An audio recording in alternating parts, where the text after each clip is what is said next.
The yeas are 51. The nays are 49. The Tax Cuts and Jobs Act, as amended, is passed. This is a great day for the country. A stench is rising in this chamber. There was not a single Democrat who thought this was a good idea. And so we're going to take this message to the American people also a year from now. The illegal immigrant acquitted of murder in the shooting death of a San Francisco woman is now the subject of a federal arrest warrant. It's time for this country to get its head on straight.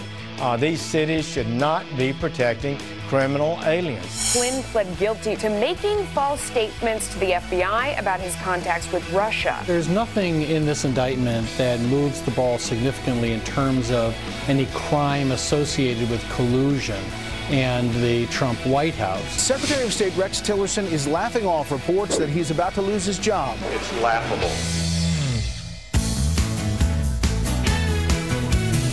It's beautiful. Morning. Not day, morning.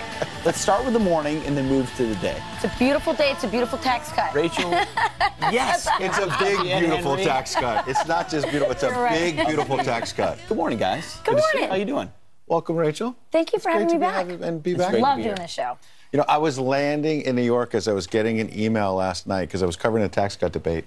Fly here, past midnight, I'm reading my email as I arrive in New York City. Vice President Pence is arriving at the Capitol. So I felt like there was some symmetry to that. I was arriving for work, was getting ready to see you guys, and Vice President Pence was getting ready for a big Why vote. do they do their work at 2 a.m.?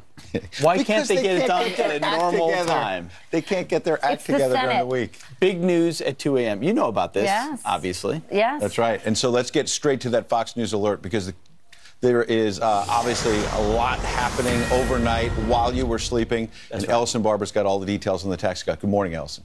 Good morning to you guys. Yeah, a big win that Republicans in the Senate got just by the skin of their teeth. They narrowly passed this bill with 51 votes after a number of last-minute changes and deals to convince some of those skeptical Republicans. Some of the changes were literally handwritten in the margins of the bill. That frustrated many Democrats who say this entire thing was rushed through. Some key changes to the Senate bill. Again, this was to convince holdouts like Maine's Susan Collins and Arizona's Jeff Flake, keeping the alternative minimum tax to provide more revenue, and now allowing property tax deductions up to $10,000, like the House bill, and keeping the medical expense deduction for the next 2 years. All Democrats voted against the bill. The only Republican no came from Tennessee Senator Bob Corker, who had concerns over the impact to the national debt. I'm totally confident this is a revenue-neutral bill. I think it's going to be a revenue producer. As we've said over and over and over again, the $1.5 trillion deficit, only to be filled, only requires us to grow 0.4% over the next 10 years. This bill is so slanted towards the wealthy and powerful and rains tax increases upon millions of middle-class citizens. The House and Senate have now approved 2 different bills. Before this gets to the president, they need to come to an agreement and merge the 2 pieces of legislation. That starts when they go to conference. The House is expected to vote Monday night to go to conference, and then we'll see where this goes from there. The Senate bill is expected to hold more weight in conference than the House bill. 13 Republicans voted against the House bill. The Senate has less available votes to lose, so pleasing them and keeping them on board is, of course, very important. Pete, Rachel, Ed? Ellison Barber, as if we thought the process was over. You're right. In some ways, it's just beginning because there's a conference committee. The House and Senate have to work out their differences. But this is a lot further than anyone believed. I mean, it was 24 hours ago. The mainstream media was cheering. There's chaos. The president may not get his tax cut. Getting it through the Senate, something they could not do on health care. This is a big deal. One dissenting vote. Little Bob Corker did not vote Bob for the Corker, bill. yes, Senator Little Bob Corker. The president tweeted last night, 2 a.m. as the vote came out. He was watching. About this vote. He said, "We are one step closer to delivering massive tax cuts for working families across America."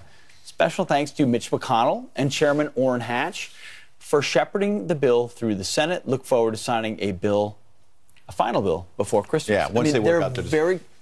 As you said, the devil's in the details. They got to get through a conference committee, but a big step. Yeah. It is a big step. And by the way, a big moment for Mitch McConnell. I mean, I know there was a lot of haggling, and the bill is not the House does not like the Senate bill quite yet. I was hoping that they'd be able to work it out and maybe skip that conference. Sure.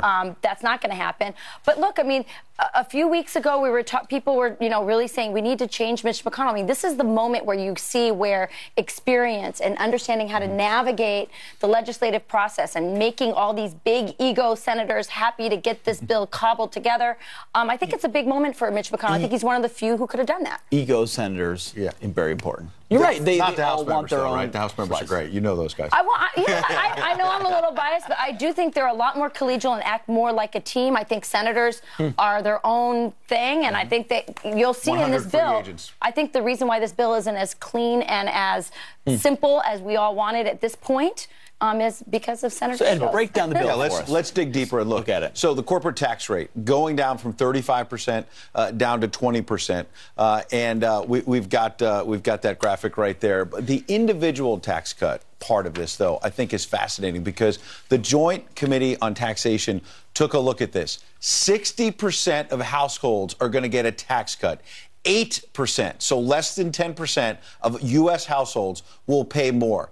80% of families making $50,000 to $75,000 per year get a tax cut of at least $100. Why do I specify those numbers? You heard Chuck Schumer. We played it there. Ellison had it. He said this is all for the wealthy and the powerful.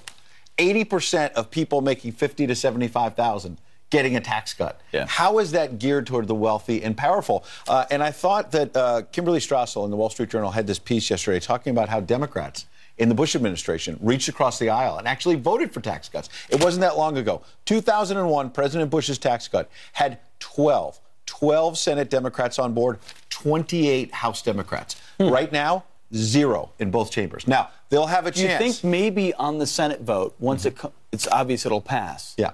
Potentially a few Democrats? Yes, maybe? I think you may see a Joe Manchin or someone else. You've got Claire McCaskill in Missouri. They're facing the voters in very red states next year. So the narrative from the media early in this debate was Republicans can't get anything done. They're going into 2018 empty-handed. The narrative could flip if they get this done. The Democrats are going into 2018 not voting for tax cuts. Yeah. That's right. And listen, there's a lot of confusion. You hear on the left, they're saying, as you mentioned, Ed, that this is, for the corporations, this is for the rich. You're hearing the Republican messages showing how it helps working families. We know you guys out there have some questions. We've got an expert here to help explain some of the intricacies of this bill. He's going to be answering questions every single hour. That's right. So write in your questions. We will get to them here on the show. Friends@foxnews.com. Are you going to pay more, pay less? I don't know. Will Ed Henry personally get the money that you think? I don't know. I knew you would make it about me. Of course. But no, it's amazing to watch the way in which Washington writes rules that apply to all of us, as if oftentimes they don't apply to them. Yeah. And in this case, it will apply to all of us. So we should pay attention. This all matters to us because it does. Absolutely. Rates matter. Meanwhile,